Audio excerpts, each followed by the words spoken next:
อยากไปเฮ็ดเวียกนำเวียดกับอยู่บันดงเจ้าอยู่เวลากะบ่ได้ไปหาเวียดบ่มีรถไปกันเวียดมาหับกะไปแค่นั้นเขาบ่หับก็บ่ได้ไปคอมเมอร์นี่ก็คือแบบบ่มีงานเฮ็ดเนาะเวียดแล้วอยู่ศาลก็เวียดพาเราไปเวลาบันดงเชตมุกกันเวียดไปหับไปบ่ได้เลยกันเวียดมาหับกะไปได้กันเวียดบ่ได้หับกะอยู่เฮือนแหละบ่มีรถไปวันเท่าไหร่วันละเองตาม200,000 300,000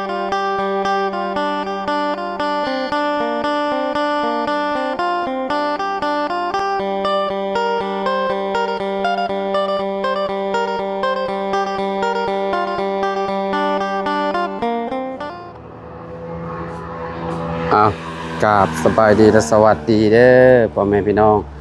FC เบิร์สสุขูสุคนเนาะเปิดภาพมากะอยู่เฮือนน้องใจดีพี่น้อยเนาะเขามาหาทางแม่เพิ่นก่อนพี่น้อยเนาะสบายดีเด้อกำลังเฮ็ดหยังกันนี่แม่นแล้วมันป่งใหม่เคี้ยวคักปัญญังเนาะแถวนี้นี่เอาอันเสียให้มันอันนั้นไปเลยเนาะให้มันออกแบบสะอาดเนาะพี่น้องเอ้ยโอ้คือเยอะแม่ตะกี้ก็เทมอยู่นี่คือจูดเอาเขาว่ามันจังอันนั้นจูดเอาให้นะขออนุญาตได้เนาะฮ้อนพี่น้องเอ้ยฮ้อนแต่เช้าเลยลูกสาวไปโรงเรียนเป็นไดนอนกลางคืนบ่ว้าวบ่ฮ้อนบ่ธรรมดาอยู่เนาะคักอยู่กว่าเก่าโอ้คะแนนมันแล้วเนาะถือว่าแบบสุดยอดแล้วเนาะมันเกิดเป็นของใหม่นะพี่น้องนะมันก็บ่ได้อันนั้นก็คือแต่เก่านะมันก็เจ้าแนมมาก็เห็นนะเนาะเจ้าแนมมาทางใดก็เห็นเวลาสมเจ้ากินข้าวกลางคืนเห็นอะไรแบบเอาโคมเอาเลยโคมนี่ไปสากอยู่ไสไปสากอยู่บ้านสกีสากน้ำไผ่บ้านสกีสากน้ำซาวซีดอกแคซาวซีดอกแคอ๋อเฮือนนั่นลาวหั่นเนาะโซลาร์เซลล์บ่ได้มีจักอันบ่ในเฮือนเจ้าบ่มีเลยย่างก็บ่มีโซลาร์เซลล์บ่ได้มีจักอันเลยเนาะต้องกินข้าวสมมุติว่าบ่มีไฟฟ้าต้องกินแต่หัวแรงยามแรงๆเนาะเพราะมันยังบ่มืดเนาะพอดีแล้วซะค่อยสิซื้อมาให้เจ้าเนาะอันหนึ่งโซลาร์เซลล์ซื้อมาให้เจ้าไว้เวลาเจ้ากินข้าวกินน้ำเนาะมันจะมีแสงสว่างนะพี่น้องสากอันนั้นก็ได้สากโทรศัพท์ก็ได้หรือว่าสากโคมมาแล้วเนาะก็บ่ฮู้ว่ามันสิถือกันบ่กับโคมถืออยู่บ่ในเฮือนพ่อเจ้ามีบ่เฮือนพ่อมีบ่จักจักอย่างก็บ่ฮู้บ่เคยใส่เจ้าบ่เคยใส่บ่บ่เคยได้ก็บ่ก็คือมื้อนี้น่ะข้อยสิซื้อมาให้ทางน้องเลี้ยงแน่แล้วก็เจ้าแน่คนละอันเอามาใส่เนาะเวลากินข้าวกินน้ำมาแล้วมันค่อนข้างสิมืดนะพี่น้องเอ้ยเนาะมันก็บ่ได้มีไฟฟ้าเด้แถวนี้คือสิโดนเติบอยู่คะแนนสิมีไฟฟ้าก็ได้เนาะเพราะว่าซุมเราอยู่มันบ่ได้หลายนะพี่น้องประมาณจังหลังคาเฮือนแถวนี้1เฮือนพ่อเจ้า2เฮือนดอกแค่น่ะ3ดอก4นี่5อยู่หั่นเนาะ5เฮือนหลังนั้นบ่ฮู้ว่าเป็นไผอันนี้เฮือนแม่ตะจริง5เฮือนแม่ตะจริง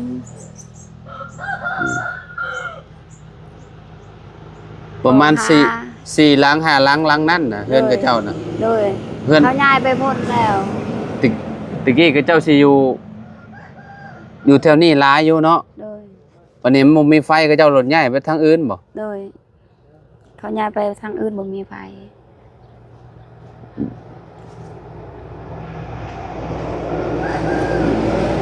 บ่มีไฟมันเฮ็ดหยังก็ลำบากแบบว่า เวลาเฮาสิสาดโทรศัพท์บ่หรือว่าสาดไฟโคมบ่ก็ยังมันยังยากหั้นน่ะพี่น้องเนาะเพราะว่าเอ่อบ่มีไฟก่อมันนี่ ซากโคมกับภาคให้เอื้อให้น้องไปซากเองก็บ่มีรถ รถก็ลูกสาวเจ้าหั่นแหละรถ เลย ก็เจ้าซื้อให้หั่นแหละผู้ใหญ่ซื้อให้แหละก็ขี่ไปแหละก็ได้แหละเพราะว่าเจ้าบ่ได้มีรถสักคันหนึงบ่ บ่ รถจักรเก่าๆกิ้วแล้วก็บ่ได้มี เก่าก็บ่มี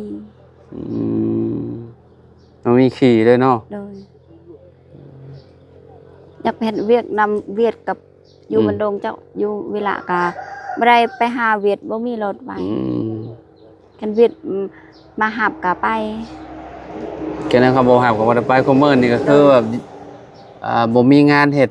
เนาะ เวียดแล้วอยู่ศาลกะเวียดพาเราไปเวลาบันดง อืม เชตมูกคันเวียดไปหับ ไปบ่ได้ เลยคันเวียดมาหับกะไปได้คันเวียดบ่ได้หับกะอยู่เฮือนแหละบ่มีรถไป วันเท่าไหร่ วันละเองตาม200,000 300,000นั่นแหละ มื้อหนึง เลย มื้อหนึงให้ 2-3 แสน เลย งานหนักเด้จังได้หลายปานนั้น เลยงานหนักเลย 2-3 แสนโยพอไปอยู่ได้ งานหนักคันงานเบากะ แสนหนึงแสนห้า เลย100,000 150,000 ก็คือเงินที่เหลือจากซื้อผ้ากระจงผ้ากระจาดนั่นแหละพี่น้อยเนาะเฮาก็เลยเก็บเมียนพี่น้องเก็บเมียนอยู่นำเฮานี่แหละ2ล้านกับ100,000กับ50,000พี่น้อยเนาะว่าสิสมทบเนาะซื้อเสาให้ทางน้องใจดีเพิ่นเนาะทางบ่าวยามบ่ฮู้ว่ามีเท่าใดเนาะ มีร้านบ่นำเบาหยาวแล้วก็นำเบาเสียงอีกเมื่อนั้นน่าสิประมาณ4ล้านปลายๆพี่น้องเอ้ยเนาะแต่ทางเบาเสียงเพิ่นเว้าหยังอยู่บ่มื้อนั้นเพิ่นเว้าแบบใดพอฮู้อยู่บ่ 2,000 บาท 2,000 บาท เลย ก็ล้าน3เนาะอันนั้นพี่น้องเอ้ยเนาะบ่เพิ่นจองอีหยังหั่นน่ะเอาเสียงเพิ่นจองหยังเพิ่นบอกเจ้าไปอยู่บ่ บ่เอ้ยบ่ฮู้เนี่ยบ่ฮู้ บ่ฮู้ เลย อืมคือได้ยินคร่าวๆว่าเพิ่นอยากได้อันนั้นอยากได้ตีนเสาว่าซั่นให้น้องใจดีเพื่อนนี่ว่าสิพากันเฮ็ด9ต้นพี่น้อยเนาะต้นหนึงก็600,000น้อยๆพุ่นแหละเสาก็ได้ก็สิแพงเติบอยู่เนาะโอ้เพิ่นสิได้เฮือนหลังหนึงก็บ่แม่นง่ายเลยพี่น้องก็สิเบิดเงินหลายอยู่ซื้ออุปกรณ์นี่ก็ประมาณหลัก20กว่าล้านพุ่นแหละพี่น้อยเนาะเพราะว่ามันจังสิครบหั่นน่ะมีขาดหลังคาไม้พาสลาโอ้หลายวงกอกวงกบสารพัดพี่น้อยเนาะก็เติบหนึงอยู่เนาะเฮ็ดเทือนนี่หลักประมาณแสนกว่าๆพุ่นแหละพี่น้อยเนาะเฮ็ดเทือนหลังหนึงเพื่อสิแล้วเฮือนใหม่นี่เนาะขนาดเฮือนน้องจริงๆก็ยัง125ล้านบ่ประมาณเหมือน200,000บ่จัก200,000กว่าๆพอบ่จักพี่น้อยเนาะเพราะว่ามันค่อนข้างสิหลังใหญ่เนาะเฮือนเราเมื่อวานนี่สร้างเพิ่นมาคำนวณอยู่สร้างเวียดพี่น้อยเนาะก็คือเพิ่นว่าเจ้าซื้ออุปกรณ์มาก็ได้เพิ่นว่าเมื่อวานนี่เพิ่นบอกค่อยสิรับเฮ็ดให้ค่าแรงข่อยน่ะ60ล้านเพิ่นว่าพี่น้อยเนาะก็ครึ่งหนึงของ100กว่าล้านได้พี่น้อยเนาะค่าแรงเพิ่นน่ะประมาณ60ล้านเด้เพิ่นเว้าอุปกรณ์น่ะเป็นของเฮาเบิดอันนี้คือแบบ125ล้านน่ะก็คือแบบเพิ่นสิเป็นอุปกรณ์ของเพิ่นเองนะเพิ่นเอามาให้เบิดทุกอย่างเลยเฮาบ่ได้ซื้อพี่น้อยเนาะคะแนนว่า120กว่าล้านน่ะเฮาซื้ออุปกรณ์น่ะโอ้ มันแบบเฮาบ่กล้าจ้างดอกอันนั้นมันแพงแฮงอีหลีนั่นน่ะเนาะไผสิจ้างพี่น้องเอ้ยเนาะอันนี้คือแบบรวมเบิดเลยพี่น้องเอ้ยรวมอุปกรณ์อันน่ะที่ว่าเพิ่นเว้ามาน่ะเพิ่นเฮ็ดให้เบิดเลย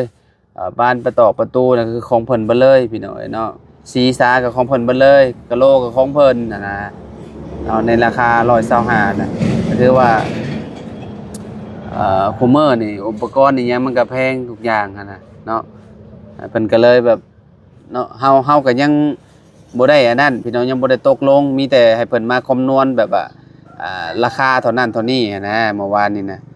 ยังบ่ได้ตกลงเนาะคันว่าเพิ่นมีเวียกมีงานไปเฮ็ดทางอื่นก็ให้เพิ่นไปหั้นนะเพราะว่าทางอ้ายใหญ่ใจดีเพิ่นก็ให้มาถามเบิ่งหั้นนะว่าราคาสิเท่าใดหั้นนะเนาะแต่เฮือนน้องอันนี้ก็ยังบ่ได้ริเริ่มก็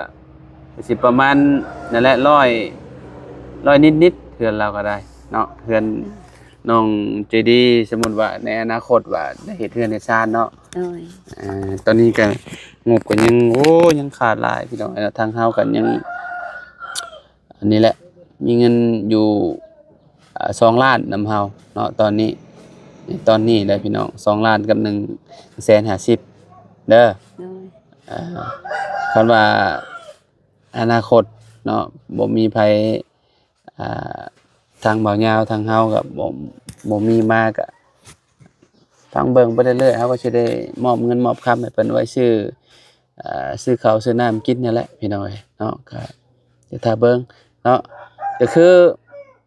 มื้อนี้น่ะสิไปซื้ออันโซลาร์เซลล์มาให้เด้อประมาณน้องๆเพิ่นมาพุ่นแหละเนาะประมาณ11 12โมงเนาะเพิ่นมาเนาะมาแต่โรงเรียนเนาะ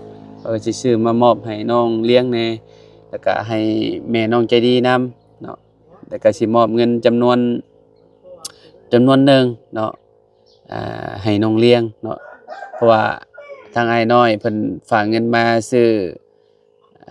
แรกๆเพิ่นน่ะให้เฮาซื้ออันนั้นซื้อที่นอนให้ทางน้องเลี้ยงเนาะแต่ที่มีทางอ้ายตู้เพิ่นซื้อให้ก่อนแล้วเนาะทางอ้ายเพิ่นก็เลยว่าเอ้าเจ้าอยากซื้อหยังให้ทางครอบครัวน้องเลี้ยงหรือว่าน้องใจดีอันก็ซื้อได้เนาะก็เลยคิดเห็นว่าเอ้าซื้อโซลาร์เซลล์นั่นแหละมาให้เราพี่น้อยเนาะเพราะว่าทางเฮือนอันเซาลีนี่บ่มีอันโซลาร์เซลล์พี่น้อยนะก็เลยได้ซื้อมาให้เพิ่นพี่น้อยเนาะเอาก็ถ้าเบิ่งนำกันเนาะคือสิแจ้งดีอยู่บัดนี้เนาะเจ้าก็เอาไว้ข้างในแล้วเจ้าก็เอานี่พวกอันแผ่นมันวางไว้อยู่เทิงให้ผัวเจ้าวางไว้เด้อบ่เคยใช้จักเทื่อบ่อืมสิใช้เป็นอยู่แล้วว่าพวกให้ลูกแหละผัวแหละไปเป็นผัวเฮ็ดมันก็บ่ได้ยากดอกมันก็ง่ายๆนึงมันก็แบบสบายอยู่ดอกเพราะว่าเฮาต่อแหละเฮาก็มันก็มี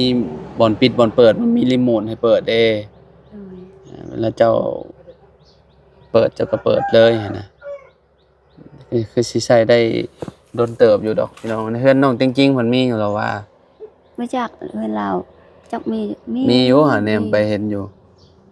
อยู่ในหลังคาน่ะอยู่เทิงบ่ได้ใช้เฮือนเรามีแต่เฮือนเอื้อยนี่ย่างมันย่างก็บ่มีเจ้าก็เคยไปเฮ็ดเวียกอยู่บ่บ่เคยแต่เฮ็ดเวียกเฮ็ดไร่ปลูกกล้วยตอนอยู่กับแม่ปลูกกล้วยเป็นได้คือบ่ได้ไปปลูกน้ำเพิ่นนั่นเดี๋ยวนี้ก็ทางบ่ไหวแล้วปีนี้อยู่แบบสวยฮะแบบอยู่กะคำหมดเข้าทางหมดแล้วหายหมดแล้วยานบ่ไหวแล้วก็ว่าบ่ไหวก็ซอยเพิ่นทางก็ได้แล้วว่าบ่แค่ลาวก็บ่ได้เฮ็ดหายเขาพอดเอาดินเจ้าบ่มีบ่เพิ่นบ่ได้แบ่งให้เจ้าบ่เฮ็ดก็พอให้เฮ็ดแก่แบ่งให้พ่อบ่ได้แบ่งให้ก็ต้องแบ่งให้แหละ แต่ละคน เฮ็ดให้ก็พอเฮ็ดอยู่แต่แบบก็ขาดอย่างตามแต่อยากหาขายบ่มี ก็ต้องทางนํกันแล้วกับผัวเจ้า โดยทาง อืมบ่ว่าเพิ่นสิบ่ให้เจ้าบ่อน ทางแล้วพอเฮ็ดให้ปลูกกล้วยปลูกมันพอให้อยู่แต่ขา แต่ ด ของเจ้ามีบ่นั่นนี่น่ะ บ่แผ่นหนึงก็บ่มีหลังคาเฮือนก็ยังพอเดินพอให้อยู่ อ้าวก็พ่อมีพ่อก็ต้องให้แหละ พ่อยังพ่อประทันแบ่งไผกับพ่อประทันแบ่งหมดเฮ็ดกะพ่อให้เฮ็ดซื่อๆแบบแบ่งอ่ะขาดกับพ่อ เพิ่นบ่ได้ แบ่ง ตอนนี้น่ะดินเพิ่นแบ่งแล้วบ่แล้วนั่นแหละหรือว่าบ่ได้แบ่ง ยังบ่ได้แบ่ง ในบ่อนนี่น่ะเพิ่นสิให้ล้านบ่แล้วนั่นใด โดยให้ล้านและ สมมุติว่า ให้ล้น ปลูก ยู่ เฮือนปลูกหยังนี่ปลูกได้แม่นบ่ โดยปลูกได้บ่มีปัญหาหยังดอกก็พ่อเองก็ให้อยู่ ก็พ่อเองก็ต้องเว้ากันดีๆได้ เออ เนาะเอาว่าเพื่ออนาคตเด้ ให้ เจ้ามีพี่น้องจักคนนี่เอา หก มีอยู่6คนนี่ โดย เบาดีคนแรกนี่แม่นบ่ โดย แล้วก็ อามี มีไผบ่นี่ อามี มีอยู่ไสมี กะตอกหลังคาเฮือนตอกแหนม อามีน่ะคนที่สองผู้ชาย ที่สองโดย แต่คนที่สาม เอื้อนี่ คือเจ้า โดย ที่สี่คือ แม่ตะจริง ที่ห้าคือกองมี โดย ที่หกคือบ่าว สปี บาวสุกี้ โดย อืมมีชาย3หญิง3 โดย เนาะ ก็แม่ตั้งเจนก็คือกันแหละพอให้ก็แบบอยู่ก็อยู่แหละแบบ เอา พอ ก็ต้องอยู่และพอ โดย แบ่งให้เด้ โดยแบ่งแล้ว อ่า แบ่งแบบ แบ่งให้ปลูกเฮือน โดยแบ่งให้ปลุกเฮือนแต่ขายพอให้บ่ให้ขายแหละค่าขาย เอาบ่ได้ โดยบ่ได้แหละ แต่ปลุกพอให้ปลุกแบ่ง อืม กงมีก็คือกันแหละ อืม พอให้ครบ กองมีคือว่ามีข่าวดีแต่กองมี เด้อ ชื่อเสาชื่อหยังล่ะเอาสิเฮ็ดเฮือนดินบ่12ต้นบ่ เด้อ ฮู้อยู่บ่ เด้อกงมีข้าวอยู่ ได้ฮู้อยู่บ่ฮู้น้ำน้องอยู่บ่ เด้อ แล้วมีผู้ใหญ่ทางบาบุญสารวันบ่เพิ่นสิซื้อเสาให้ทางน้องกองมีเพิ่นสิปลูกเฮือนอยู่พุ่นแหละบอนต้นมะม่วงบอนทีมงานจอดรถพุ่นแหละพี่น้อยเนาะก็ดีใจนํเพิ่นเนาะที่ได้เฮือนซานพี่น้อยเนาะก็ถ้ารุ่นถ้าชมนำกันพุ่นแหละเบิ่งไปเรื่อยๆพี่น้อยเนาะว่าเฮือนเพิ่นสิไปฮอดไสเนาะเอาเนาะก็มาแจ้งเจ้าเมียนก่อนเด้อ เด้อ เดี๋ยวสิซื้อมาให้ดอกโซลาร์เซลล์น่ะประมาณนี่แหละสิไปซื้อไปกินข้าวกินน้ำแล้วก็สิไปซื้อมาให้เพิ่นเลยพี่น้อยเนาะมาให้ทางเซาลีเพิ่นเนาะมื้อแลงสิได้เปิดไฟสว่างคักและพี่น้องบัดนี้เนาะ ดีใจแหละตอนแรกนี่ โดยโอเคครับไปปะเลยเด้อ เด้อ เนาะอันจังได้กับพ่อกันใหม่เนาะ เด้อ อยู่ดีมีแฮงมาสุขสุขคนเด้อพี่น้องเด้อขอบคุณหลายๆที่มาติดตามและเป็นกำลังใจให้เนาะทางทีมงานเนาะเอาสบายดีเด้อ เด้อสบายดี เลยขอไม้หน่อยเด้อ อืม